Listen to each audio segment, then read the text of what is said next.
Hi అండి. అందరికీ నమస్తే. వెల్కమ్ బ్యాక్ టు మన మామ్స్ కిచెన్. ఈరోజు మన కిచెన్‌లో రెసిపీ వచ్చేసి టేస్టీ టమాటో దోస అండి. ఇన్‌స్టంట్ రెసిపీ చాలా సింపుల్‌గా ప్రిపేర్ చేసుకోవచ్చు. టమాటో ఫ్లేవర్‌తో టేస్ట్ అయితే చాలా బావుంటుంది. అండ్ 10 నిమిషాల్లో మనం ఈ రెసిపీని అయితే ప్రిపేర్ చేసుకోవచ్చు. ఇప్పుడు లేట్ చేయకుండా ఈ టేస్టీ ఇన్‌స్టంట్ టమాటో దోసని ఎలా ప్రిపేర్ చేసుకోవాలో చూసేద్దాం పదండి. ముందుగా దీనికోసం నేను ఇక్కడ ఒక మిక్సర్ జార్ తీసుకున్నానండి. అందులోకి ఒక 2 టమాటోస్ కట్ చేసినవి, అలాగే ఒక చిన్న అల్లం ముక్క వేసేసుకొని మెత్తగా దీన్ని ఇలా గ్రైండ్ చేసుకోవాలి. అలాగే ఇప్పుడు ఇదంతా కూడా ఒక బౌల్లోకి వేసేసుకొని కొద్దిగా వాటర్ కూడా యాడ్ చేసుకోవాలి. అలాగే మీరు ఎక్కువ కావాలనుకుంటే కప్పుతో మెజర్ చేసుకోవచ్చండి.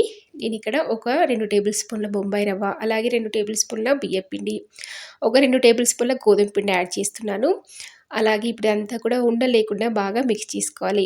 ఇలా ఒకసారి మిక్స్ చేసుకున్న తర్వాత దీంట్లోకి టేస్ట్ ఎంతగా సాల్ట్ కూడా యాడ్ చేసుకొని, ఇంకాస్త వాటర్ వేసుకొని ఇలా ఫ్లోయింగ్ కన్సిస్టెన్సీ ఉండేలా కూడా చూసుకోవాలి. చూడండి ఎంత పల్చగా ఉంటే దోస అనేది అంత క్రిస్పీగా వస్తుంది. ఇప్పుడు ఇది రెడీ అయిపోయింది కదా, పక్కన పెట్టేసుకొని స్టవ్ ఆన్ చేసి ఒక ప్యాన్ పెట్టుకొని, ప్యాన్ వేడిన తర్వాత మనం రవ్వ దోస అయితే ఎలా ప్రిపేర్ చేస్తామో అలాగే పల్చగా వేసేసుకోవాలి.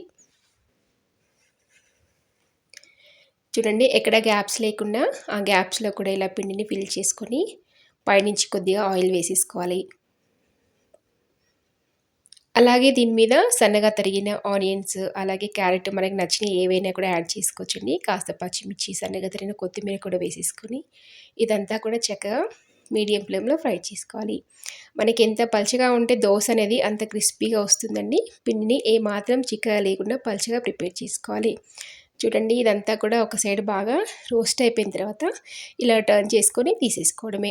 చాలా సింపుల్గా అయిపోతుందండి. మిగతా అన్నీ కూడా ఇదే ప్రాసెస్లో వేసేసుకోవడమే.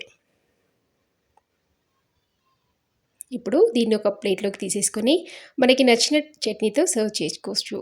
చాలా టేస్టీగా ఉంటుంది. చాలా సింపుల్గా అయిపోతుంది. ఒకసారి టేస్ట్ చేశారంటే మళ్ళీ మళ్ళీ తినాలనిపిస్తుందండి, అంత టేస్టీగా ఉంటుంది. చూసారు కదా ఫ్రెండ్స్, ఎంతో టేస్టీగా ఉంటే ఇన్స్టెంట్ టమాటో దోస రెసిపీని మీరు కూడా డెఫినెట్గా ట్రై చేసి మీ ఫ్యామిలీ మెంబర్స్తో షేర్ చేసుకోండి. అలాగే మీకు ఈ రెసిపీ నచ్చితే తప్పకుండా ఒక లైక్ చేయండి, షేర్ చేయండి. అలాగే ఇలాంటి టేస్టీ అండ్ హెల్తీ రెసిపీస్ కోసం చూస్తూనే ఉండండి మన Mom's Kitchen. Thank you for watching.